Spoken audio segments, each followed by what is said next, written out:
kanal Perspektif dengan Andre Vincent Wenas. Catatan saya kali ini berjudul Zoon Politikonnya Aristoteles sampai ke kolom humor politiknya Mahbub Junaidi. Begini, istilah binatang politik atau zoon politikon itu sudah sering kita dengar. Ada di setiap buku pengantar ilmu politik atau buku pengantar filsafat. Zoon politikon, Aristoteles mengajar begini, itu menggambarkan manusia sebagai makhluk sosial, makhluk yang bermasyarakat. Padanan kata dari zoon itu dalam bahasa kita adalah hewan alias binatang. Sedangkan politikon artinya bermasyarakat. Maka harafiahnya berbunyi hewan yang bermasyarakat. Intinya sahabat, kodrat manusia itu hidup bermasyarakat. Maka pasti dan mesti ia berinteraksi dan berelasi satu sama lainnya, bersosialisasi, berpolitik artinya.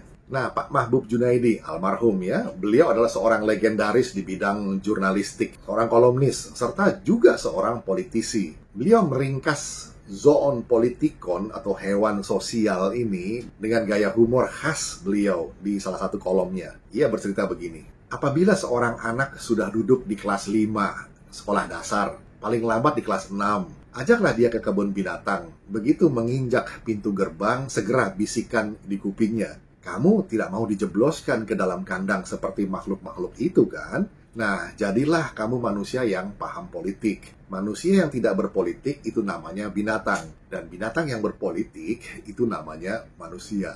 Gaya humor khas Mahbub Junaidi. Berpolitik itu jadinya ya hidup bermasyarakat itu sendiri, peduli serta aktif dalam partisipasi politik. Apa itu partisipasi politik? Yaitu urusan kemasyarakatan, urusan publik, peduli lingkungan, ngomel ke tetangga lantaran banjir tahunan yang tidak diberesin Pemda misalnya. Lalu bikin surat pembaca ke media, termasuk ikut nyoblos di pemilu itu partisipasi politik. Kepoin caleg-calegnya serta parpolnya. Ikut nanya ke tante di sebelah rumah misalnya soal siapa pengganti Jokowi nanti. Kenapa mesti dia? Kenapa bukan yang itu? Nah, percakapan publik mengenai itu adalah salah satu bentuk partisipasi politik. Peduli juga atau peduli banget dengan kesusahan emak-emak di komplek gara-gara migor yang langka dan mahal atau minyak goreng ya. Lalu tanya, kenapa kok bisa langka dan mahal? Siapa yang bikin gara-garanya? Ayo dong KPK atau kejaksaan atau kepolisian, tangkepin itu biang keroknya. Begitu komplain biasanya dalam percakapan di seputaran atau sekitaran komplek rumah ya. Apa perlu geng emak-emak komplek ini ikut demo masak menggoreng dengan pasir di depan kantor kalian?